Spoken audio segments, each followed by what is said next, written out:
Nous lisons Ésaïe 47. Tunasoma Isaya 47. Il me ramena vers la porte de la maison. Nous sommes au verset 1er et tous les suivants. Tunakuwa mstari wa kwanza ndio linafuata. Il me ramena vers la porte de la maison. Et voici, de l'eau sortait sous le seuil de la maison, à l'orient, car la face de la maison était à l'orient. L'eau descendait sous le côté droit de la maison et au midi de l'autel. Il me conduisit par le chemin de la porte septentrionale et il me fit faire le tour par dehors jusqu'à l'extérieur de la porte orientale. Et voici l'eau coulait du côté droit. Lorsque l'homme s'avança vers moi à l'orient, il avait dans la main un cordeau et il mesura 1000 coudées. Il me fit traverser l'eau et j'avais l'eau jusqu'aux chevilles. Il mesura encore 1000 coudées et me fit traverser l'eau et j'avais l'eau jusqu'aux genoux. Il mesura encore 1000 coudées et me fit traverser et j'avais l'eau jusqu'aux reins. Il mesura encore 1000 coudées. C'était un torrent que je ne pouvais traverser car l'eau était si profonde qu'il fallait y nager. C'était un torrent qu'on ne pouvait traverser. Nous disons Amen. Amina. Et il me dit, as-tu vu, fils de l'homme? Et il me ramena au bord du torrent. C'est de ça que nous allons encore reparler. Ile ambayo tutasemezea tena.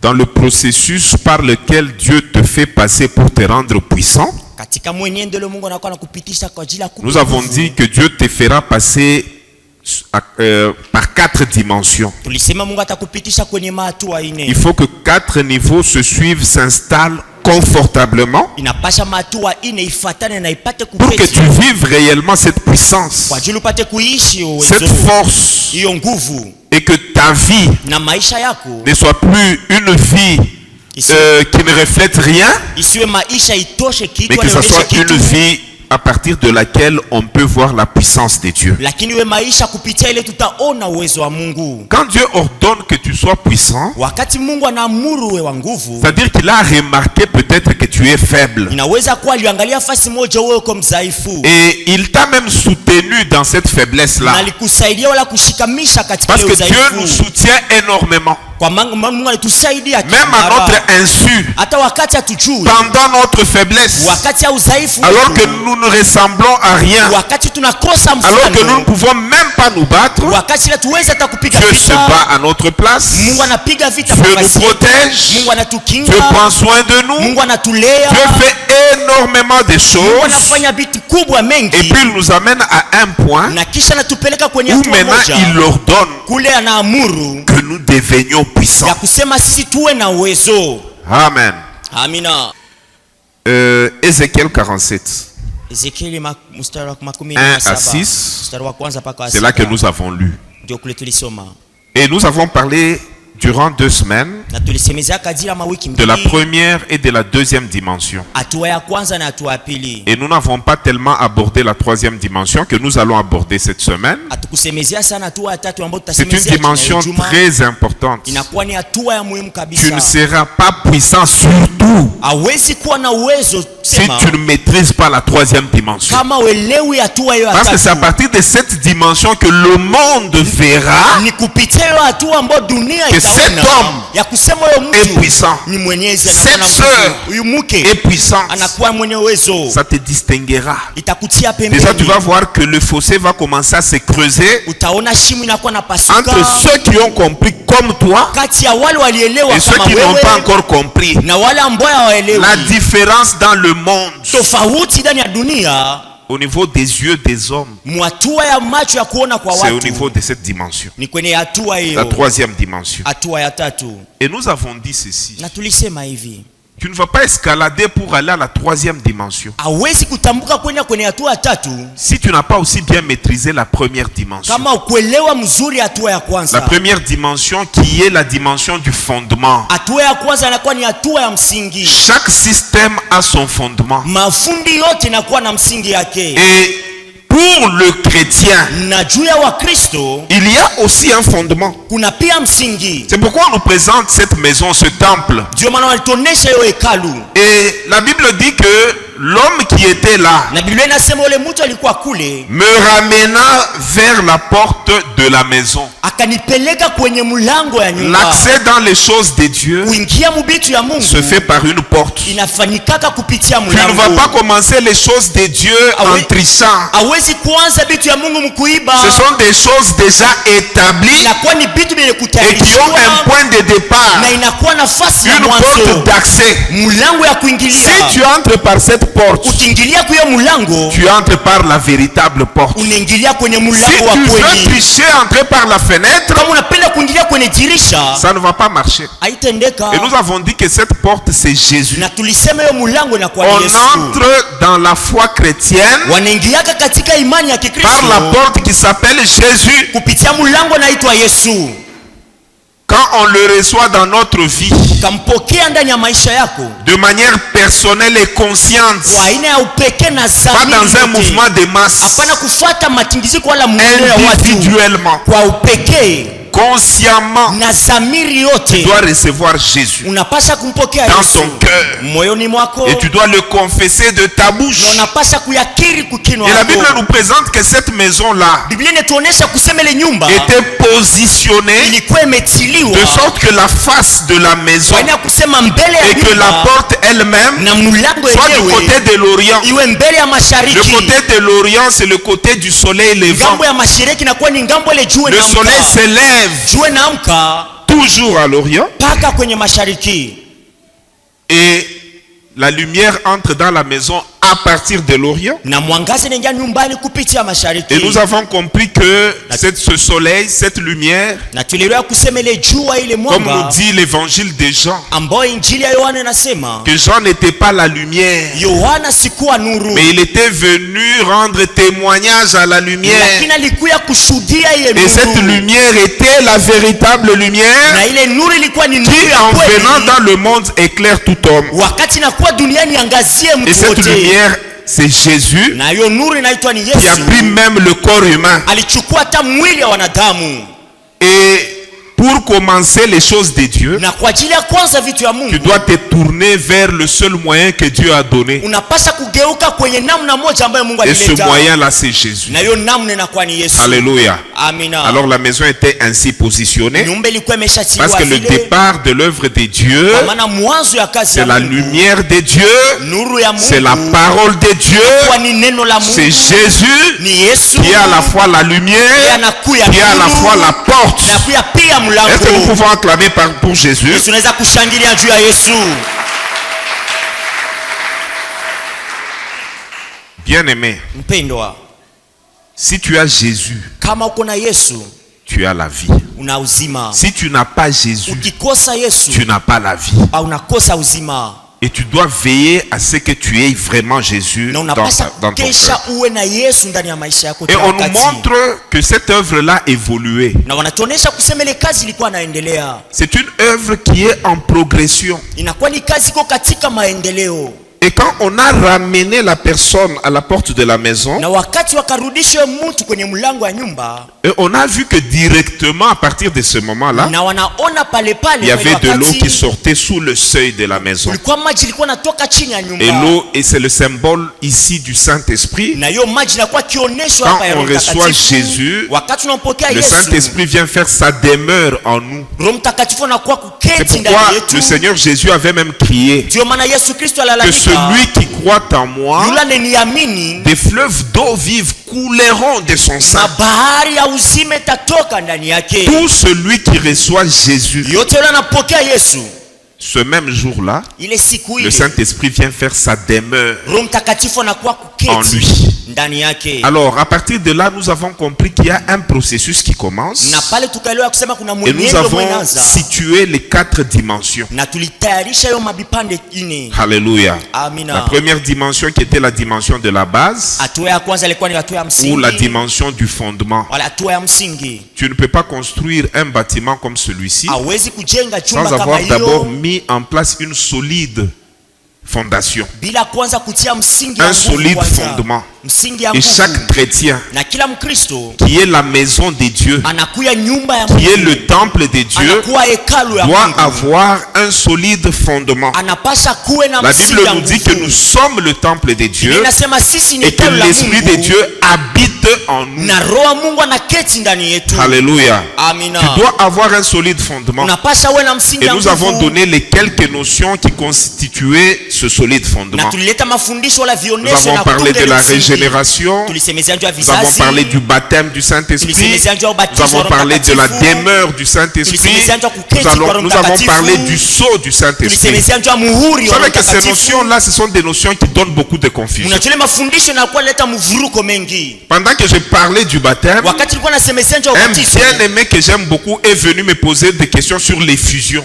mpendo mmoja alikuwa kunipiga maswali juu ya J'ai compris kunyanyua. que c'est un homme une personne qui s'intéresse beaucoup à la parole de Dieu. Nikaelewa kusema ni mtu mwana Je peux angalia en na profiter anga pendant la quelques Mungu. minutes pour vous donner quelques petites différences sur ces notions de l'esprit. Nitachukua dakika mdogo ndio kumikabulia Première tofauti katika notion, mtamko kwanza. l'effusion du Saint-Esprit. Kujazwa kwa Roho Mtakatifu. C'est comment dirais-je, Dieu avait fait une promesse Mungu alifanya ahadi. qu'un jour le Saint-Esprit descendra. Siku moja Roho Mtakatifu atakapokuja. Et cette promesse devait s'accomplir Na hiyo ahadi pasha de manière kutimilika solennelle et réelle. kwa hali ya heshima Et na ça s'est kweli. accompli le jour de la Pentecôte. Ilitimizika siku ya Cette Pentekoste. venue du don promis du Saint-Esprit Hiyo kuja ya sur zawadi les ikapewa croyants Roho réunis Mtakatifu. à Jérusalem Kwenye Wakristo walikusanyika le kwenye jour de la Yerusalemu. Pentecôte. Ile siku ya Pentekoste. C'est ça qu'on appelle l'effusion du Ile Saint-Esprit. ile ndio banaitwa kuja kwa Roho La Mtakatifu. descente de l'Esprit promis sur l'Église. Kushuka kwa Roho Mtakatifu juu ya kanisa.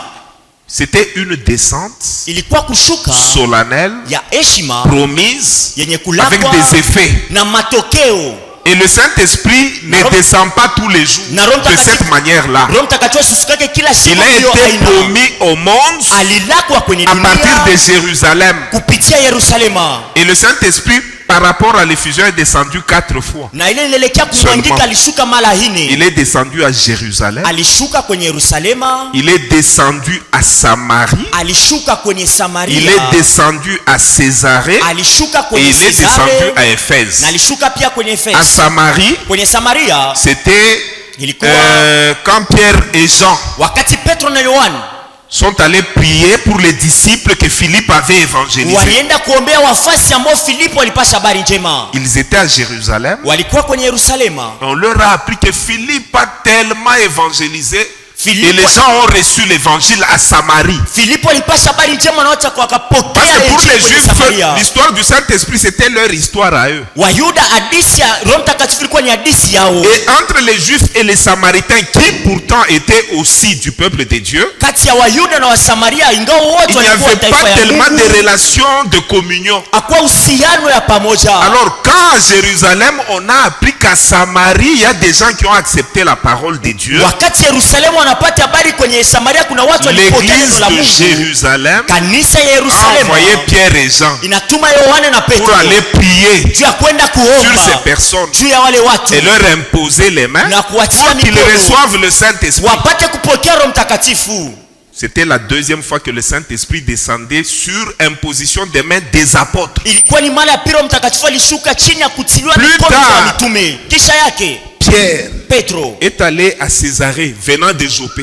alienda kwenye Cesare kutoka Yudea, Pourquoi? Parce qu'il y avait un officier romain kwa maana kulikuwa mkuu wa Kiroma qui avait vu une vision alipata onyo et qui devait faire appeler Pierre. na alipaswa kuitwa Et Petro, Pierre lui-même avait vu une vision. na Petro pia alipata onyo.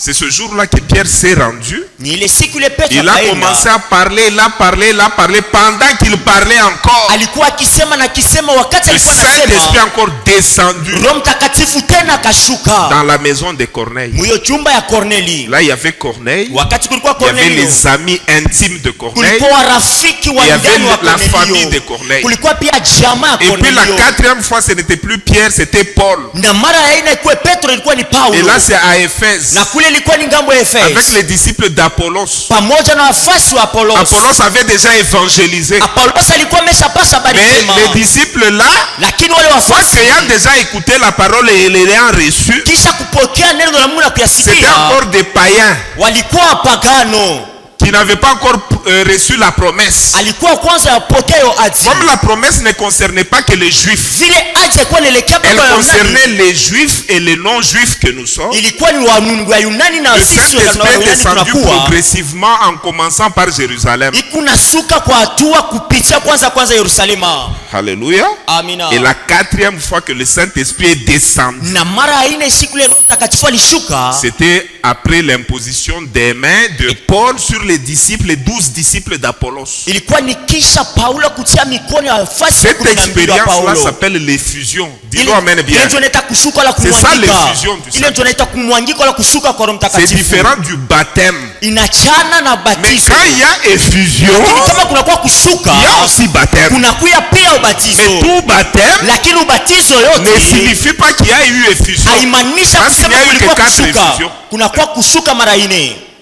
Est-ce que nous comprenons? Eti tunaelewa Tout chrétien Mkristo wote est appelé anaitwa à être baptisé apate kubatizwa du Saint-Esprit. na Roho Mtakatifu. Tout chrétien Mkristo wote a l'avantage anakuwa na d'avoir le faida Saint-Esprit ya kupokea Roho Mtakatifu demeurant anaketi dans son cœur. ndani ya moyo wake. Tout chrétien. Mkristo Mais wote, ce ne sont pas tous les chrétiens lakini sio Wakristo qui ont wote connu l'expérience de l'effusion du Saint-Esprit. waliishi ufundi wa kushuka kwa Roho Mtakatifu. Est-ce que vous comprenez ça? Eti mnaelewa ile? Ou bien j'ai ramené encore plus de confusion dans vos têtes? Eti mimi naleta tena mvuruko kabisa mkichwa yenu, Parce que moi j'ai peur de la confusion. kwa maana mimi naogopa mvuruko. Partout il y a confusion, Fasi yote kunakuwa les gens mvuruko, n'évoluent pas bien. watu waendele yake mzuri. Il faut que la lumière soit pour que la création soit. Inapasha nuru iwe kwa ajili kuumba kuanze. Vous savez que Dieu, avant de changer la vie de l'homme, il envoie la lumière. Mungu mbele abadilishe maisha ya mtu anatuma kwanza nuru. Avant que Dieu crée quoi que ce soit, Mbele Mungu apate kuumba kitu il commence à yoyote, transformer les choses. anaanza kubadilisha kwanza vitu. Il fallait qu'il envoie d'abord la lumière. Ilipasha kwanza tupe kwanza C'est nuru. quand tu comprends les choses. Ni wakati unaelewa vitu, Dieu te révèle les choses. Mungu anakufunulia Dieu vitu, dévoile les choses. Mungu anafungua vitu, Que les nouvelles choses peuvent maintenant trouver un terrain pour venir à l'existence. ni pale vitu Biblia vinaweza kupata kiwanza juu ya kuwa. Est-ce que nous sommes ensemble? Amina. L'effusion, Kumwangika wala le kushuka, baptême, batizo, la présence et la uwepo, demeure uketi du Saint-Esprit. wa Roho Ce Mtakatifu. sont trois expériences qui Inakuwa ni mafundi peuvent ine, coïncider ou bien qui peuvent être distinctes. inaweza kupatana wala kuwa ya kuachana. Ça coïncide dans le cadre de l'effusion, Inambatana mwile nielekea mais c'est kushuka distinct dans le cadre de la foi normale. na inachana mwile nielekea imani ya C'est pourquoi ne kawaida. t'étonne pas qu'il y ait des chrétiens, même quand ils croient, ils ne peuvent pas parler en langue, même quand il est baptisé. Usishangie uko na Mkristo hata kama shamina na batizo asiseme tunaseme lugha, Parce que à partir de l'effusion, kwa maana kupitia kushuka kwa le Roho parler en Mtakatifu, langue était une manifestation. kusema kwa lugha ilikuwa ni Mais quand nous kionyesho. devenons croyants normalement, Lakini kama unakuwa Mkristo wa le kawaida, parler en langue c'est un don du Saint-Esprit, kusema kwa un des lugha dons. inakuwa ni zawadi moja. Dieu peut te les donner comme ne pas te les donner. Mungu anaweza kukabulia wala anaweza kukuima Est-ce que hiyo. nous sommes ensemble? Amina. Donc tu es enfant de Dieu même si tu ne parles pas en langue. Ni- Dis amen bien. Uko Mkristo wa Mungu hata kama Et usemaje c'est lugha. bien si tu parles en langue parce que Dieu te donne aussi ça. Inakuwa mzuri ukisema lugha kwa maana Mungu anakupa ile. Gloire au Seigneur. Utukufu kwa Bwana. C'était une parenthèse pour quelques petites précisions. Ilikuwa ni mkato kwa ajili ya kuonesha vitu wazi. Alors quand les chrétiens croient au Seigneur Jésus, Wakati Mkristo anamwamini Bwana il Yesu devient Kristo, une nouvelle créature. anakuwa kiumbe kipya, Il devient une nouvelle personne. anakuwa mtu mpya, Il reçoit une nouvelle vie. anapokea maisha Il n'a plus mapya, que la vie biologique anaacha maisha ya qu'il a reçue de wanadamu son père et de sa mère. ambao alipokea toka Il baba na a mama. aussi la vie spirituelle Anakuya pia na maisha ya qu'il kiroho, reçoit du Saint-Esprit. anapokea toka Roho Le Saint-Esprit Mtakatifu. opère Roho Mtakatifu anatenda la régénération de son esprit. uzaliwa upya wa roho Parce que wake, chaque homme a un esprit. kwa maana kila mtu anakuwa na Une roho, âme nafsi et un moja corps. na mwili Quand tu moja. crois au Seigneur Jésus, Ukiaminia Bwana Yesu par exemple Kristo, aujourd'hui, kama leo tu vas rester avec le même corps, utabaki na hiyo mwili moja moja, avec les mêmes habits. utabaki na hiyo mavazi Tu moja vas moja, rester extérieurement la même personne. kwa nje utabaki mpaka vile unakuwa. Amen. Amina. Au niveau de ton âme, Hatua ya nafsi yako, quand tu reçois Jésus, wakati unampokea Yesu, ce n'est pas que les choses changent immédiatement. sio kwa kusema vitu vinabadilika kwa ghafla. Non, non. La Hapana. vie que Maisha nous recevons de Dieu ambayo tunapokea kwa Mungu commence d'abord au niveau de notre esprit. inaanza kwanza kwa hatua ya roho yetu. Notre esprit humain Roho yetu ya qui mwanadamu était séparé de Dieu, ilitenganishwa qui na Mungu, reçoit la parole de Dieu. unapokea neno la Cet Mungu. esprit-là Hiyo roho qui était mort ilikuwa à cause du imeshafariki péché, kwa ajili ya c'est cet dhambi. esprit-là Ni ile roho ile qui connaît la vie, inapokea Qui uzima, reprend vie. inapokea tena uzima, qui devient réactivé inatiliwa dans la katika présence tendo de Dieu ndani ya wapo wa par le Mungu Saint-Esprit. kupitia Roho Mtakatifu. Cette expérience-là, Ile ufundi ule elle est invisible aux yeux humains, haiwezi kuonekana na mais macho, elle est instantanée dans la présence de Dieu. lakini inafanywa kwa ghafla kwa uwepo wa Mungu. Ça s'appelle la régénération. Inaitwa kutiliwa upya. Alléluia. Amina. Tu deviens une nouvelle créature spirituelle. Unakuwa kiumbe kipya cha Et roho, parce que la vie de Dieu vient habiter dans ton na esprit, vile uzima wa Mungu unakuwa kuketi ndani ya roho cette yako. vie-là ne va pas se terminer là-bas, Ile arrêter uzima là-bas. haistabaki mwiyo Elle va hatua, continuer pour chercher à aller dans ton âme, itaendelea kutafuta kuishi ndani ya dans nafsi yako, tes émotions, katika mania dans tes zako, souvenirs, katika dans makumbusho tes yako, habitudes, katika dans matabia ta zako, volonté, mapenzi dans yako, ton caractère. katika tabia Elle va yako. quitter l'esprit Itatoka en hatua train ya de roho descendre iko na shuka dans ton âme. munafsi yako, Et dès qu'il entre dans ton na âme, wakati inaingia munafsi yako, les gens maintenant vont voir extérieurement watu wataona sasa kwa un nje changement de comportement. mabadiliko ya tabia, Tu deviens une nouvelle personne. unakuwa mtu mpya. Toi qui t'es fâché vite, Ulikuwa nasirika kwa haraka, quand on te provoque, wakati wanakuchokoza tu es capable de te calmer. unakuwa na uwezo wa Quand kujichunga. on te provoque, Wakati wanakuchokoza c'est la vie de l'esprit inakuwa ni uzima wa roho qui est entré dans l'âme inaingia ndani et ya qui a nafsi produit un nouveau comportement. na inatosha tabia mpya. Est-ce que nous sommes ensemble? Amina, Je peux continuer. naweza kuendelea.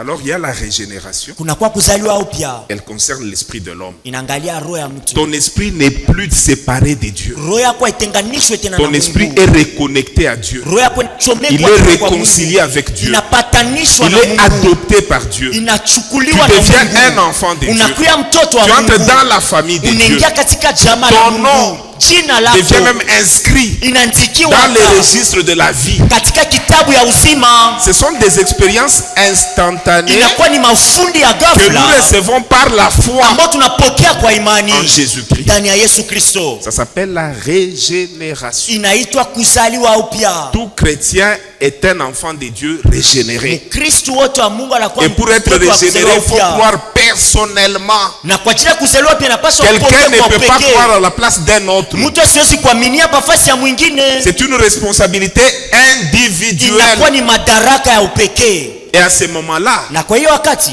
Dieu prend son esprit Mungu anachukua roho yake qui est déjà donné à l'humanité, ilisha kupewa kwa ulimwengu, aux juifs et aux non-juifs, kwa Yunani na en wale wa Yunani, accomplissant la promesse par le fusion. kupitia uhai Il kwa prend son kumwangika, esprit. anachukua roho Il yake, vient faire de ça sa demeure dans ton cœur. anakuwa kufanya pata kuketi mumoyo wako. Alors l'esprit n'est pas seulement sur toi. Roho haina tu L'esprit juu est en yako, toi. iko ndani yako. C'est pourquoi quand tu crois en Jésus, Dieu maana cette wakati unaamini, vie-là jaillit en toi. hiyo maisha inatoka ndani yako, Deviens le temple de Dieu unakuwa hekalu la Mungu et l'esprit de Dieu habite en toi na roho wa Mungu na de keti ndani manière yako permanente. kwa haina ya Et ça kubaki s'appelle la tu. demeure du Saint-Esprit dans les cœurs du croyant. Na inaitwa chumba ya Roho Mtakatifu ndani ya moyo wa Mkristo. Est-ce que nous sommes ensemble? Amina. Maintenant, le baptême. Sasa ubatizo, Le baptême, ubatizo c'est quand le même Saint-Esprit ni wakati ile Roho qui a Mtakatifu ile produit moja la moja régénération, alitimiza kuzaliwa qui a upya, produit la demeure, alifanya ukuketi, maintenant prend tous les croyants, anachukua Wakristo fait wote, d'eux les membres du corps de Christ. anawafanya wanamemba wa mwili wa Kristo. Alléluia. Amina.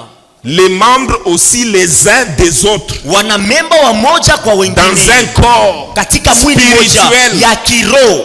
C'est-à-dire, Inamaanisha il vous immerge anamitingisha dans la personne même de Dieu. katika umutu wa Mungu. C'est ça le baptême du Saint-Esprit. Ile ndio ubatizo wa Et roho. tous les chrétiens ne sont pas des personnes isolées, Na Wakristo wote sio watu chacun wanachua pembeni, évoluant dans son sens. kila mtu anatembea kwenye Non, non, njia c'est un yake. corps Inakuwa ni mwili formé inatungiwa au moyen du baptême kupitia pour que ce ubatizo, soit un seul corps kunakuwa mwili moja avec une seule tête na kichwa moja qui est Jésus, inakuwa Yesu, avec un seul Dieu, na Mungu qui est mmoja notre Dieu, anakuwa Mungu avec wetu, une seule foi, na imani un seul moja, baptême, batizo une moja, seule espérance, tumaini un moja, même peuple. na taifa Et moja. là, il n'y a plus ni juif ni grec. Na kula kuna Muyuda Il n'y wala a plus ni Mgreki, Kassaïen ni hakuna Katangais. Kasai wala Il n'y a Muluba, plus qui que ce soit qui peut s'identifier autrement hakuna yule anaweza kujitambulisha mwa na que par son ingine, appartenance à Dieu. kwa maana tunaelekea Nous Mungu, devenons un seul peuple tunakuwa taifa au moyen moja du baptême kupitia ubatizo du Saint-Esprit. ya Roho Mtakatifu. Je pose maintenant la question. Sasa na swali, Qui a compris l'effusion?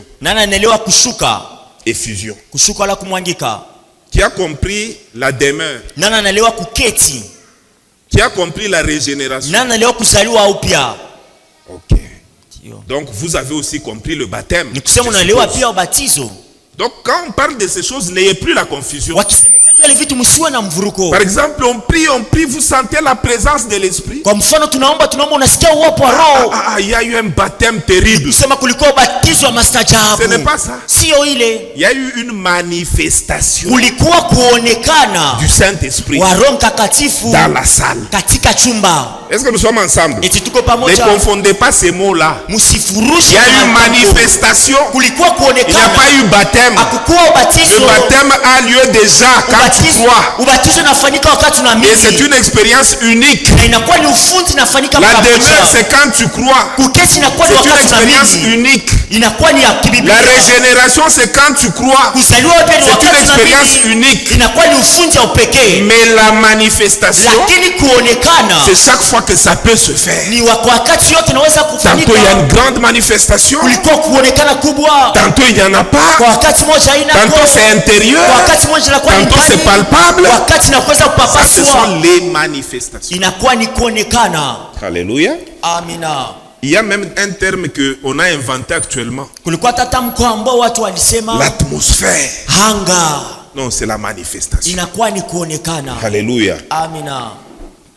Nous pouvons évoluer avec les petits termes. Mnaweza kuendelea nayo misemo kidogo Toujours sur le Saint-Esprit. mpaka chini ya Roho Mtakatifu. Maintenant, quand on évolue, Sasa wakati unaendelea, parmi les expériences que Dieu nous donne à la régénération, kati ya maufundi ile Mungu anatukabulia kuzaliwa il y a le upya, fait d'être scellé, inakuya hali ya de kupigiwa recevoir le muhuri. sceau, Unapokea muhuri pour dire que nous appartenons kwa kusema tunamwelekea, au Seigneur. tunaelekea Nous Bwana, sommes devenus sa propriété privée. tunamwelekea yeye pekee tu.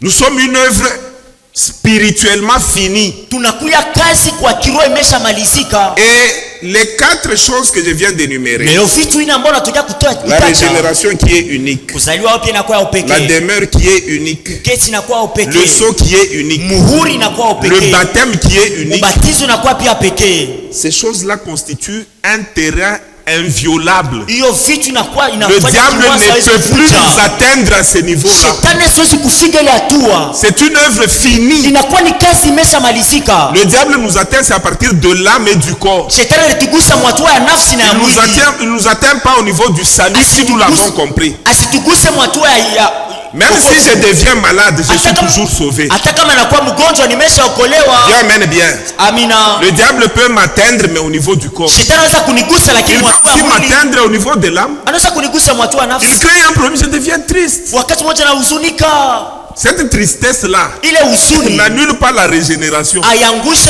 kuzaliwa n'annule pas upya, le sceau. ayangushe muhuri. Est-ce que vous comprenez ces Eti choses? unaelewa ile? C'est pourquoi ce niveau-là Sio maana ile hatua constitue le fondement inatunga na kuwa msingi, que nul ne peut ébranler. hakuna ule anaweza kuvunja wala kubomola. Est-ce que les gens comprennent ces choses? Eti watu wanaelewa vitu. C'est un niveau Inakuwa ni où les hatua accusations du diable kule kuchonga kwa shetani ne peuvent plus avoir un impact haiwezi kuwa na aux matokeo oreilles de Dieu. kwa masikio ya Mungu, Parce qu'avec la kwa régénération, maana na kuzaliwa upya Dieu te justifie en même temps. Mungu anakuhesabia haki, Dieu t'adopte en même Mungu temps. anakuchukua kama Dieu mwanake, te régénère. Mungu anakutia upya. Donc il y a des actions Kuna matendo divines ya kimungu en faveur croyant qui est sauvé, kwa faida ya Mkristo qui ameshaokolewa, sont des choses qui sont comme des moellons. inakuwa ni vitu viko kama mama jiwe. Même si tu mets de l'eau, Hata kama unatia maji, ça ne va pas se fondre. haiwezi kuanguka na kubomoka. Ça reste. Inabaki vile vile. On appelle ça le fondement. Ile ndio tunaita msingi. Les bonnes fondations, on ne les fait pas avec les briques. Hein. Msingi mzuri haifanya na maji ya Si tu veux kawaida. une bonne fondation, Unafanya il msingi faut faire ça avec mzuri. des pierres. Inapaswa kuchukua Des pierres dures. mawe ya nguvu. Et la foi chrétienne Na imani ya Kikristo doit avoir ce fondement-là inapaswa na ile msingi pour être la vraie foi chrétienne. kwa ajili we imani Et ya c'est ça la kweli. première dimension Ile ndio hatua ya de tout kwanza croyant. ya Mkristo. Si cette dimension n'est pas bien établie, Kama hiyo hatua itiliwe mzuri, un jour tu peux être chrétien, un autre jour musulman. siku moja unaweza kuwa Mkristo, siku nyingine unakuwa musulman. Tu peux écouter quelque chose seulement sur internet. Unaweza kusikia tu kitu moja kwenye mtandao. Comme le niveau là n'est pas bien établi. Kwa maana ile hatua itiliwe mzuri, Ah, tu comprends que unaelewa kusema bien mami c'est bibantulandaka. les choses de l'église on est en train de tromper. Il est bien Yesu bikusa bien bongo. Les choses de Jésus c'est comme si des fausses histoires. Tu sais pourquoi il y a cette réaction là? Unajua kwa nini kuna kwa hiyo C'est parce qu'on haina? n'avait pas posé en toi le fondement. Kwa maana kutia ndani yako ile msingi. Si ce fondement n'est pas posé, Kama hiyo msingi itiliwe, tu auras un problème doctrinal. utakuwa na mambo ya kidini. Tu seras ballotté à tout vent de doctrine. Utatingisikwa na kukokota mwadini Utasikia vya yoyote. kushikia, Tunatafuta tu vas kusikia. confondre la foi Utavurusha imani avec le développement personnel. na maendeleo ya Tu vas kipekee. confondre la foi avec la motivation. na kutiliwa Tu nguvu. vas confondre la foi Utavurusha imani avec certaines idées des sciences mystiques na masiansa moya ya parce que uchawi. tu ne comprends pas le fondement. Kwa maana uelewe msingi, Et tu peux même recevoir Christ sans foi unaweza kupokea hata Kristo bila imani. parce que tu ne comprends pas que tu l'as déjà reçu une fois. Kwa maana uelewe kusema umeshampokea mara moja. Et tout ça c'est l'erreur de nous les pasteurs. Na yote inakuwa ni kosa ya sisi Parce qu'au wachungaji. lieu d'abord d'enseigner ça, Mbele ya kufundisha kwanza ile, tombe Mungu, prions le omba Seigneur. Mungu, omba Mungu. Prie ton Dieu et prie le Seigneur. Tu pries ce que tu ne connais pas. Unaomba ila ujui. Il ne faut pas adorer ce que tu ne connais pas. Haipashi waabudu ile ambao Jésus avait ujui. dit à la femme samaritaine, Walimwambia Msamaria, mke Msamaria, nous, sisi nous adorons ce que nous connaissons. tunaabudu yule ambao tunajua. Ninyi Vous adorez ce que vous ne connaissez pas. mnaabudu yule amjui. Il faut connaître ces choses. Inapasha kujua hiyo vitu, Et c'est ça la première dimension. na ile ndio hatua ya kwanza. Quand tu as ça, Wakati kuna ile maintenant Dieu te fera passer sasa, Mungu atakupitisha sasa par les eaux. kupitia maji, Et puis, quand il va te faire revenir, na kisha wakati tu vas atakurudisha, regarder l'eau arrive où. ataangalia maji kwenye hatua C'est gani. quand Dieu nous fait traverser là. Wakati Mungu anatutambusha, C'est au niveau d'abord de jauger notre appartenance à lui. ni hatua ya kupima kwanza namna gani La première tunamwelekea, dimension, c'est la dimension de l'identité de l'appartenance. na ile hatua inakuwa ni hatua ya kitambulisho ya kuelekea Mungu. Batesana kumulanda au sujet ya wokovu. Est-ce qu'on peut le tromper encore au sujet du salut? Est-ce que ça comprendre kasha kwa mtoto yangu? A-t-il déjà compris qu'il m'appartient déjà comme mon Est-ce que enfant? atesu kunichanga na Mungu mwingine? Est-ce qu'il peut me mélanger avec d'autres dieux? Ce sont ces épreuves de cette nature-là Inakuwa ni- liées à l'identité Inakuwa ni vipimo ya ine nambatana na kitambulisho, qui viendront comme épreuves du premier niveau. itakuja kama vipimo ya hatua ya kwanza. Et c'est pourquoi il y a des chrétiens Na ndio pale kunakuwa qui échouent Kristo là-bas. wanashindwaka kule, On peut lui dire que wanaweza kumwambia kusema huko mtoto wa Mungu. tu es enfant de Dieu, Vitu oui, vyote ni vya Mungu. toute chose appartient à Dieu. Beba kaka kiko mwaka. Tu peux prendre tes Kata gommettes, kusaidia. ça va t'aider. Ni kukukinga tu. C'est seulement te protéger. Ule aliumba biuma ni C'est Mungu. lui qui a créé le fer, c'est Dieu. Hata ushakuamini. Même si tu as déjà cru au Vile unaanza Seigneur, kutumika mwile kazi. tel que tu es dans ce Beba travail-là, na hiki komo. prends aussi ça. Mais le vrai chrétien va comprendre que Lakini Mkristo wa kweli je suis ataelewa, déjà scellé. mimi shapikiwa Je porte muhuri, le sceau de Dieu. ninakuwa na muhuri wa Mungu, J'appartiens à Jésus. mimi naelekea Yesu, Je suis déjà identifié. nimeshatambulishwa. Je ne peux pas mélanger Dieu avec autre chose. Siwezi kumchanga mtu na kitu ingine. Disons amen bien. Amina. Le vrai Dieu ne le mélange pas avec d'autres choses. Mungu wa kweli wamchangake na kitu C'est ingine. un Dieu jaloux. Ni Mungu anakuwa na wivu. Et c'est d'ailleurs le premier commandement qu'il a donné. Na leo tunakuwa amri ya kwanza ambayo Il a dit, alileta. je suis l'Éternel. Anasema mimi ni wa Tu milele. n'auras pas d'autre Dieu devant ma face. Hautakuwa na miungu mingine Tu mbele ne feras yangu. pas des images. Hautafanya unafanya Des mapicha choses qui sont dans les cieux, vitu des vinakuwa choses qui sont mbinguni, sur la vitu terre, vinakuwa des choses qui duniani, sont sous la vitu terre. vinakuwa chini ya Tu ne dunia, les adoreras point. hautayaabudu. Je suis un Dieu jaloux. Mimi ni Mungu wa wivu. Dieu ne les mélange pas. Mungu abamuchangaki. Alléluia. Amina. Non, tu kuchunga tu bukweli. Pour garder seulement ton mariage. Hako mtoto wa Mungu. Tu es enfant de Dieu, oui. Mtoto bintu. Tu vois ces histoires ici. Mungu alitumba. C'est Dieu qui a créé ça. Beba. Prends seulement. Comme chakula. Mais dans sa nourriture. Ça ne sert à rien tout ça. Bile biota bina bya kazi. L'appartenance, Kuelekea. l'identité, la Kitambulisho. filiation. Kuambatana wala Nous kuishi. devenons les enfants de Dieu. Tunakuwa watoto wa Mungu. C'est ça le premier niveau. Ile ndio hatua ya kwanza. C'est ça le fondement. Ile ndio nakuwa Tu auras msingi. des épreuves Utapata vipimo. au niveau du premier niveau. Mu hatua ya kwanza. Tu auras des épreuves Utapata vipimo. au deuxième niveau. Mu hatua ya pili. Tu auras des épreuves Utapata vipimo. de la troisième dimension. Ya hatua ya Tu tatu. auras aussi des Na épreuves utapata pia de vipimo. la quatrième dimension. Ya hatua ya nne. C'est pourquoi j'avais dit ceci. Ndio maana nilisema hivi. Le christianisme Kristo n'est pas une religion des rites, des gestes et de beaucoup de choses. sio dini ya matendo wala mabitu mengi tunaweza Ce kufanya. n'est même pas une religion du pourtour. Sio dini ya vitu ya kando C'est une kando. religion du terrain. Ni dini ya kiwanza. C'est-à-dire quoi? Inamaanisha nini? Vous savez que quand on joue les matchs, quand les joueurs sont dans les, ou bien les boxeurs sur les rings, Unajua wale wachezekaji wala kupigwa kombana wanakuwa kini kiwanza. il y a la réalité du ring Kuna kweli maukweli ya ou kiwanza. la réalité du terrain. Na kuna maukweli ya Il y a aussi la nafasi. réalité du pourtour. Na kuna maukweli pia ya kando Ceux qui sont au pourtour disent quoi? Wale wanakuwa kando kando wanasema Ah, il nini? fallait vous passer où les... Alipasha kumkabula Kama yule kupase pasi. ule. S'il avait passé, Vous n'avez pas kulourishe. celui-là devrait s'entrer On a comme un ça. positionnement ya ule. Unaona msimamo Alipasha ule. kupika Il kichwa. devrait seulement donner un coup de tête. Ule pasha kuingia. Et on devrait marcher un Joueur but. kani ule. C'est quel joueur celui-là? Dieu ne te laissera pas au pourtour. Mungu asitakuacha pa kando kando pafasi ya bantu La vie wote. chrétienne, c'est une vie réelle. Maisha ya Kikristo ni maisha ya kweli. Dieu t'éprouvera Mungu atakupima en te faisant passer kwa kupitisha dans les épreuves réelles. katika vipimo ya kweli. Des choses que tu vas vivre, Vitu ambavyo que tu utaishi, vas expérimenter, ambavyo qui te utaishi seront opposées. vitatiliwa mbele Des yako. défis que toi tu dois relever. Machangamoto ambayo unapasha La kushinda. peur que tu dois braver. Oga ambao unapasha Les kuangusha. situations que tu dois confronter. Jambo ambao unapasha kupigana nao. C'est pourquoi Ndio maana l'homme qui était avec Ézéchiel ule mtu alikuwa na ne le laissait Ezekieli. pas. Asikumwacha. Il mesurait Alikuwa et anapima. puis il lui disait, il lui fit traverser. Na kisha akamwambia akamupitisha. Il faut que tu traverses des choses. Inapasha upite mvitu. Tu ne seras pas puissant sans traverser les choses. Hautakuwa na nguvu bila kupita Tu katika ne seras vitu. pas puissant en étant dans des théories, Hautakuwa na nguvu mkubwa paka en étant seulement au pourtour, unakuya paka en train de kando critiquer kando. ceux qui sont sur le terrain. Kuangalia wale wanakuwa kwenye Le kiwanja. ministère, Hiyo huduma. il suffit seulement de prier. Inapasha tulikuomba tu. C'est vrai, Ni kweli. mais ce n'est pas seulement ça. Lakini haina paka ile tu. Il faut aussi te sacrifier. Inapasha kujitoa pia. Sacrifier ton temps, Kutoa wakati sacrifier wako. ton argent, Kutoa pesa sacrifier yako. tes relations. Kutoa mahusiano yako. Tout ça, Yote ile c'est aussi ça la vérité. inakuya pia ukweli.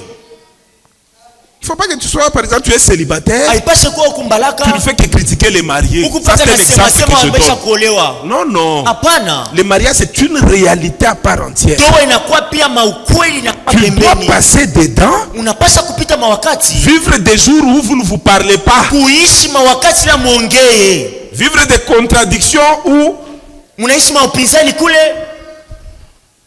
on te dit choisis entre ta mère et moi. Wanakwambia chakula kati ya mamako na mimi. Et puis tu es serviteur. Na kisha wewe ni mtumishi. Et puis elle ferme même les histoires. Kisha anafunga na bintu yake. Elle commence à partir. Anasema leo mimi kunaenda. Bon, moi, on ne m'a jamais fait ça. Mimi banifanyaka vile. Mais moi, je ne panique pas devant les choses. Na mimi siongopake mbele ya vitu. Mais c'est une bonne femme, elle ne m'a jamais fait ça. Lakini mke mzuri Mais asanifanyaka. moi, j'ai déjà reçu les gens qui ont Mimi fait ça. sakupokeaka watu walikuwa na mambo hayo aina. Elle Elle veut rentrer chez elle. C'est Kalakimia. Reste calme. Il expliquait Birianza Dje. Unifasirie c'est quoi le problème? C'est toi qui as mal fait. Ça va, mitamuita, tutasumburi. Je vais l'appeler, nous allons parler. Tu dois passer par des épreuves Unapasha kupitia kwenye vipimo dans tous les domaines, katika vipande yote. en commençant par le domaine de la foi. Kuanzia mkipande ya imani. Alléluia. Amina. Le christianisme n'est pas une religion du pourtour. Ukristiani sio dini ya kando Il faut que tu kando. perdes aussi un peu d'argent. Inapaswa upoteze Il faut wakati qu'on te moja escroque pesa. aussi un peu. Wanakuiba kidogo. Unasikia roho. Tu as mis 10 000. Ulitia 10,000. Et puis, Kisha vous savez qu'il y a des Zambiens ici. mnajua kuna Wazambia Parmi les plus grands escrocs. kati ya wamwizi wa kweli. Ah, il y a aussi les Zambiens. Kuna kwa pia watu wa Zambia. Mais eux, ce sont des gens bien disciplinés et tout. Lakini watu Mais wazuri quand wanafanya un heshima. Zambien businessman, Lakini kama mtu akizambiwa faut faire très attention avec lui. Inapaswa ukeba ange naye. Ça va perdre le temps si je vous explique ça. Itaponda muda kama Bien escroquer kunona. il est en train de te voler, tu vois. Nipaka pala natoka pa mancho wako jo unasema huyu mwenyewe nilipatia makuta huyu. Tampata tena je? Le mois qu'il disparaît que tu te rends compte que où est-ce que je trouverai cette personne? Kwenda. Il est déjà parti. Ndio utakuwa unaweza il faut pas être naïf dans la vie. Ipasha kwa mzembe Faut pas trop vite faire confiance. Ipasha kutumaini kwa haraka. Tout doit s'apprendre dans la réalité aussi. Yote napasha kujifunza maisha Faut pas être seulement théoricien. Usiwe paka mtu wa misemo tu. Bien Mungu, nous avons 20 ans dans la foi. Mina miaka 12 C'est katika bien, imani. mais tu es passé par quel genre d'expérience? Ulipitia kwenye ufundi kani pia. C'est ça qui est mieux. Ile ndio inakuwa muhimu. Il me fit traverser. Alinipitisha. Et il m'évalua. Na akanipima. La vie va t'évaluer. Maisha itakupima. Dans la vie, on va t'évaluer. Ndani ya maisha watakupima. On va même te peser. Watakuwa atakutia kwenye Tu mzito. connais le verset là qui parle de peser, diviser, tout ça. Un jour, je parlerai aussi sur ça. Siku moja atasemezea juu ya ile. Si tu es un poids léger dans la vie, Kama unakuwa mwepesi ndani ya maisha, tu seras divisé, utagawanyishwa, dispersé, tu utazambarishwa, disparaîtras. utapotea. Même dans le ministère, tu Hata katika disparaîtras. huduma. C'est pourquoi ton Dieu ordonne que tu sois puissant. Sio maana Mungu ako na amuru wako wa nguvu. Tu peux laisser le mariage à une autre personne. Unaweza kuachia ndoa yako mtu mwingine. Dis amen bien. Amina. Ne sois pas léger. Usiwe mwepesi. Ne sois pas léger. Usiwe mwepesi dada. Pas que les situations te fassent paniquer vite. Haipashe majambo Traverse l'eau. Tambuka maji. Et que Dieu dise na Mungu aseme c'est bien. Ni mzuri. Il te ramène encore. Na kurudisha il tena. Il augmente encore. Panda tena il tua. te fait traverser na encore. Kupitisha tena. Il évalue encore. Anapima tu tena. montes encore. Unapanda tena. Un jour, siku moja, en passant par ces processus, kwa kupitia ile mafundi, c'est alors que tu nageras. Na ni pale utakuwa ça veut dire le premier niveau, hatua ya kwanza, c'est le niveau du fondement. Ni hatua ya msingi. Le deuxième niveau, hatua ya pili, c'est le niveau de la croissance. Ni hatua ya kukomala. Le troisième niveau, hatua ya tatu, c'est le niveau du revêtement. Ni hatua ya kuvikwa. C'est là que nous sommes déjà. Ni kule Je n'ai tunakuwa pas sasa. le temps d'entrer dans le deuxième niveau. Wakati ya kuingia hatua ya pili, nous avons vu qu'est-ce qui constitue le deuxième niveau. Tuliona ni nini natunga. Et nous avons même compris que si seulement tu commets l'erreur de traverser mal ce deuxième niveau-là, na tulielewa kusema ukifanya kosa même le troisième et le quatrième niveau, hata hatua ya tatu wala ya nne, que tu as oublié de faire au niveau du deuxième niveau, likosa kufanya hatua ya ça pili, te rattrapera. Itakubamba paka. Ça te rattrapera. Itakufuata paka. Tu seras en train de régner. Utakuwa na tawala. Et le règne s'arrête. Lakini utawala unasimama. Parce que tu as négligé le deuxième niveau. Kwa maana ulibeula hatua ya pili. Et le deuxième niveau c'est quoi? Hatua ya pili ni nini? Je ne vais pas y revenir. Mimi sitaweza kurudilia. Ceux qui ont suivi ont suivi. Wale walifuata wanafuata. Ceux qui n'ont pas suivi n'ont pas suivi. Wale wafuate pia Mais je voudrais introduire le troisième niveau. Ninapenda kuingisha hatua ya tatu. Vous savez la vie ici. Mnajua maisha hii. Être puissant. Kuwa na nguvu. C'est aussi un problème de revêtement. Inakuwa pia mambo ya kuvikwa. Tout ce qui est sérieux yote inakuwa ya heshima finit aussi par un revêtement. Inafika paka mkuvaa vazi moja. Ce n'est pas pour rien. Sio kwa bure. Que quand vous entrez dans certaines professions, wakati munaingia mu makazi fulani, vous allez trouver qu'il y a même des habits appropriés. Mutaona kuna mavazi ambayo yanaambatana na ile kazi. Quand vous êtes en face des médecins, vous les verrez en quoi? Kama unakuwa mbele ya mganga utamwona namna gani? En blouson, hein? Ashakuvala kanzo mweupe. Et si tu n'es pas médecin à l'hôpital, tu ne peux pas mettre le blouson. Na kama una Nous mganga avons deux docteurs hospitali ici. usivalie vazi. Papa Antoine est médecin, il peut vous dire. Papa Antoine anaweza kuniambia. Tu ne vas pas mettre ça. Hawezi kuvalia nguo. Si tu es au parquet, kama unakuwa kwenye baraza hukumu, il y a des toges. Kuna mavazi des magistrats, ile inaelekea et il waamzi y a des toges, na kuna mavazi des avocats. ya Tu ne watetezi. peux pas t'aventurer Hawezi kufanya yoyote là-bas kule ile kazi ile en prenant une toge. kwa kuchukua kanzu Si tu n'as pas cette qualité, soit kama de una ile magistrat, hali ya soit d'avocat. mwamuzi wala ya mtetezi. on peut même t'arrêter Wanaweza hata kukubamba wala kushika. pour usurpation de qualité, Anasema unachukua hali aina pour yako défaut de qualité. C'est Voilà. quoi, maître Herman? wala unachukua hali ambayo ikuelekei. Port illégal, Kuvawa kwa kosa, usurpation, unakosa la tenue. kuvaa hiyo vazi. Même nous, Hata moi je suis sisi, un docteur, mimi nakuwa mwalimu, nous sommes dans l'enseignement supérieur. sisi tunakuwa Il y a majifunzo ya notre masomo toge kikuu. bleue là. Kuna makanzu ya bleu. Même si tu fais comment, Hata kama unafanya namna gani, même si tu occupes de hautes fonctions politiques, hata kama unafanya unakuwa mwatua ya juu ya siasa, tu ne peux pas porter cette toge. hawezi kuvaa ile kanzu.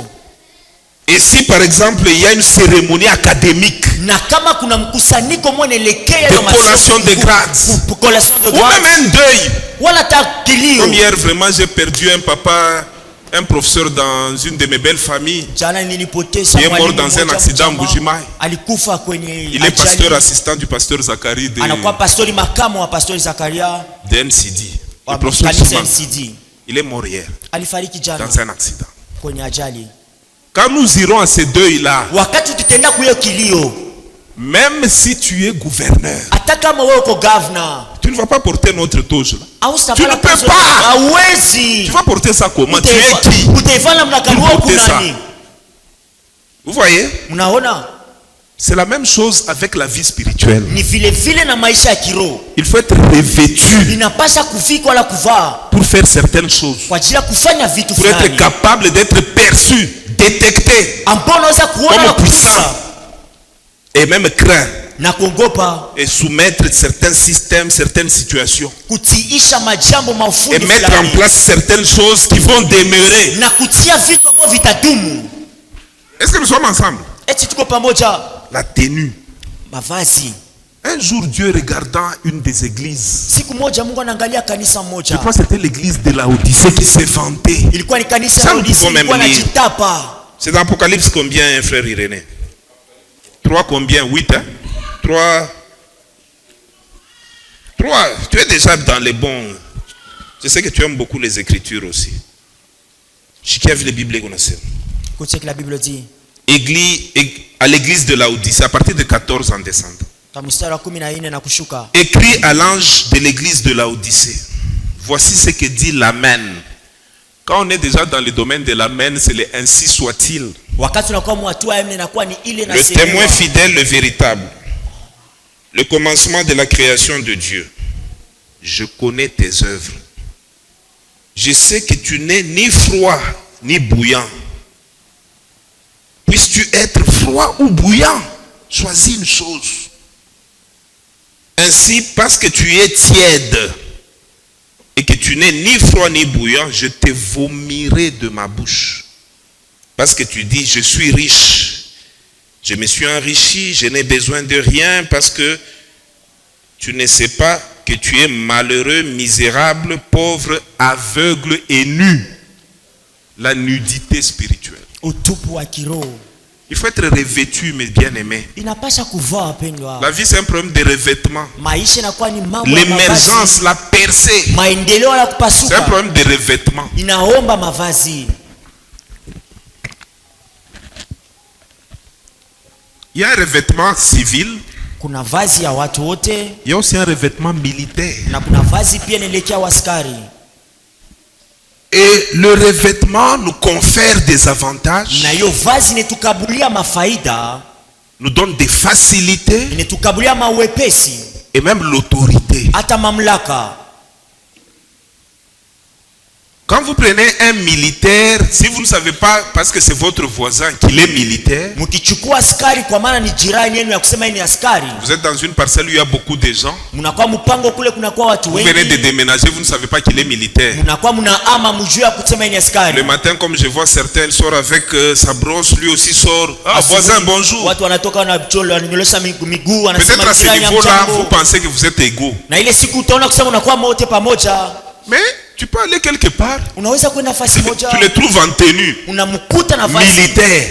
vazi askari, Tu vas te rendre compte que, donc, nous sommes différents. utaelewa kusema tunaachana. Le revêtement crée même la différence. Vazi na leta tachanisho, Il faut que tu sois revêtu. inapaswa upate kuvaa, Mais revêtu de quoi sur le plan spirituel? lakini kuvaa nini mwatua ya kiroho? Quel est le revêtement spirituel? Ni vazi gani ya Il kiroho? est constitué de quoi? Inatungiwa na nini? Parce que tu dois être puissant. Kwa maana unapaswa uwe na nguvu. Ces choses dont nous parlons, ce sont les choses de puissance. Vitu ambavyo tunasema ni vitu ya Il ne uwezo. faut pas qu'on te regarde, on dit il est nu celui-là. Wakati wanakuangalia kusema wewe kwa Vous uchi, savez qu'il y a des gens qui ont des pouvoirs spirituels. unajua kuna watu wana uwezo wa kiroho, Il te dit que tu es un enfant. anasema huku mtoto, Il regarde seulement ton niveau de revêtement. anaangalia tu hatua ya vazi lako, Tu es un enfant. asema ni mtoto, On ne l'était aussi ni bébé. celui-ci c'est un À me bébé, comprendre qu'il est naissant.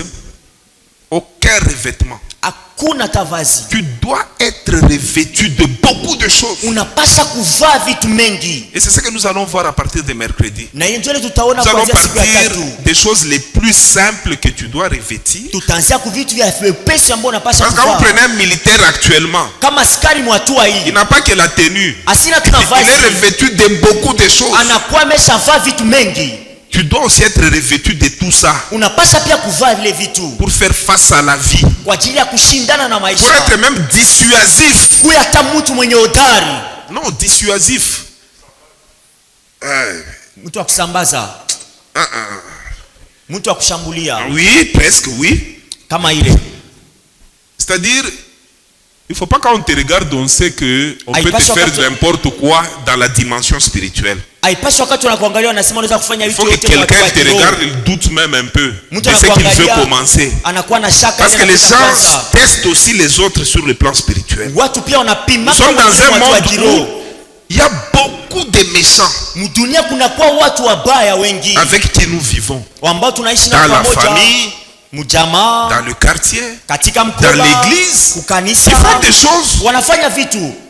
Heureusement que nous détectons, mais nous prions toujours, Seigneur, aie pitié de ces gens. Ils changeront quel jour? Kwa haraka tunapata ile mambo, tunawaombea Mungu, badilisha watu, watabadilika siku gani? Il faut changer aussi. Inapaswa kubadilika pia. Tu ne peux pas faire 10 ans, 15 ans, 20 ans dans la foi. Hawezi kufanya miaka 10 au 25 Il existe même des sorciers chrétiens. kunakuwa hata walozi lakini wa Kristo. Ça vous trouble, hein? Nanivuruka. Quelqu'un qui est encore sorcier, Mtu mmoja ni mlozi qui n'est pas encore délivré de la sorcellerie, asiafunguliwa na ulozi, mais qui a déjà 20 ans dans les choses de Dieu. lakini ana miaka 20 mpitu ya Mungu. Vous voyez comment vous êtes devenus. Mnajua gisi mnaona gisi Et qui peut même croire qu'on ne les connaît pas. anaweza kuamini kusema hamjui Les jumelles là pour voir loin, tu les as. vitu ambavyo tunatumikia njoo kuona mbali. Yesu Parce qu'il unayo faut détecter les gens. njoo kuona watu, Peut-être tu n'as pas ça. inaweza kuona kosa ile. Maintenant, moi je peux même détecter, ne jamais avoir peur, parce que je suis un homme établi. Mimi naweza kuona bila kuogopa, kwa maana mimi nilitiliwa. Vous savez que les serpents de Moïse avaient mangé tous les autres petits serpents. Mnajua nyoka ya Musa ilikula manyoka yote kidogo ile. La puissance de Dieu, c'est une puissance qui est capable d'avaler toutes les autres petites puissances et rester égale à elle-même. Uwezo wa Mungu unaweza kumeza uwezo wote na baki vile C'est vile. pourquoi nous sommes toujours à l'aise, Ndio maana tunakuwa mais katika sachant starehe, certaines choses. lakini tumejua vitu fulani. Disons amen bien. Amina. Sinon tu vas fuir le jour que Dieu peut t'ouvrir seulement les yeux. Wakati Mungu anaweza kufungua tu macho, S'il ne te protège pas, kama sikukinge tu vas fuir. utakimbia. Parce que tout le monde n'est pas ce que tu vois. Watu wote hawana wale unaona. Je vous dis la vérité. Ninawaambia ukweli. Chaque moment Mungu atakuangaziaka tu. Quand Dieu va t'éclairer juste un peu, Utakomprendra que maisha na vile tunayonaka. tu comprendras que ce n'est pas de la même façon que l'on Tu voit. travailles avec des vrais sorciers. Natumikaka na balozi Dans ta bakweli. famille, parfois, il y a des vrais sorciers. Mjamaa yako buko balozi. Il y a même des jours où ton nom a déjà été Donc on est même arrivé au point où il fallait qu'on te tue ce jour-là. Walifika hata wakati bashandika jina la kusema utakufa ile siku. Mais ça n'a pas marché. Lakini abikuendeka. Parce que tu as un Dieu qui t'a déjà scellé de kwa maana wewe uko na Mungu amesha kupiga muhuri. Est-ce que je vous dis c'est la vérité? Ile mimi nimwambia ni ukweli. On ne peut pas tuer quelqu'un qui appartient au Seigneur sans que le ciel donne son aval. Hawezi kuwa mtu anamwelekea Mungu bila mbingu ilete ruhusa. C'est pourquoi on ne te tue pas facilement. Sio maana hawezi kukua kwa Mais wepesi. on a déjà tenté de te tuer même 10 fois. Wameshapima kukuua hata mara 10. Même 15 fois. Hata mara 15. Je te dis la vérité. Nakwambia ni ukweli. Parfois nous détectons même ça. Kwa wakati tunaweza kuona hata Parce ile qu'en tant mbele. que pasteur, moi parfois je détecte les choses. Mimi kama pastor Je peux napata même kama voir mbele. très bien que telle sœur, Na yona sema yu dada. si on ne fait rien maintenant là, Kama tufanye kitu hapa. il y a déjà une œuvre très proche de sa vie pour l'éliminer. Kuna kazi moja na kuwa kando kando ya maisha yake njoo Et kumpotesha. nous nous levons seulement. Nous prions, nous brisons, nous arrêtons tout. La sœur Tunaamka continue. tunaomba tunabomola tunaacha yote. Enendelee. Et c'est arrivé chez plusieurs personnes, pas tous, Nilifikia watu plusieurs, wengi. même une vingtaine de personnes, pendant le temps qu'on est avec vous. Hata 12 mu wakati tunakuwa napitisha. Et c'est Dieu qui fait ces choses. Na ni Mungu anafanya ile vitu. Mais tu sais ce qu'il veut? Na mnajua Il anapenda. veut que tu montes, Anapenda que tu upande. traverses Utambuke et que tu sois revêtu na upate kuvaa. et que tu détectes parfois toi-même Na upate kuona et hata que tu kwa te pekee. battes parfois Na toi-même upate kupiga et vita que tu pekee. récoltes des Na victoires upate kupata en son nom kwa jina lake. au lieu que lui fasse toujours pour toi. Pafasi anze pa kukufanyia yote. C'est une joie pour Dieu de voir que ses enfants sont devenus comme lui. Ni furaha kwa Mungu kuona kusema watoto wake wanamfanana wanakuwa Parce que kama le yeye. disciple n'est pas plus grand que son maître. Kwa maana mwanafunzi sio disciple mkubwa kuliko mwalimu. accompli Lakini mwanafunzi mwenye Devient kuzaliwa comme son maître. anakuya kama mwalimu Il faut wake. monter. Inapasha kupanda. Il faut monter. Inapasha kupanda. Et tu ne peux pas monter sans revêtement. Na hawezi kupanda bila vazi.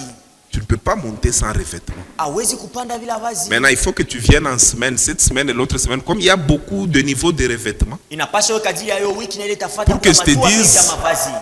La première couche, Hatua ya kwanza c'est les cinglés par exemple. inakuwa ile inaitwa Ça signifie ça selon la Bible. inamaanisha iko Et puis après, kisha yake c'est la tenue militaire. Ça signifie ça inakuwa d'après ni la kazi ya Bible. askari inamaanisha hivi. Parce que tout enfant de Dieu est un soldat. Kwa maana mtoto wote wa Mungu Est-ce que anakuwa tu sais que tu es aussi un soldat? Tu dois avoir alors une tenue militaire. unapasha kuwa na vazi ya askari Mais en même temps, ile wakati tu n'es pas que soldat. hauna paka tu askari, Tu es aussi un agneau. unakuya pia mwana Une kondoo, personne bonne. mtu mwa Tu mzuri. dois aussi avoir les tenues des civils, Unapasha kuwa na mavazi ya watu mais des wote tenues qui te distinguent comme un enfant de na Dieu. mavazi na kuonekanisha kusema ni mtoto Ah, il y a wa Mungu. beaucoup de choses Kuna vitu mengi que nous allons commencer à voir à partir de mercredi. Que Dieu vous ambavyo bénisse. tutaanza kuona siku ya tatu. Mungu awabariki.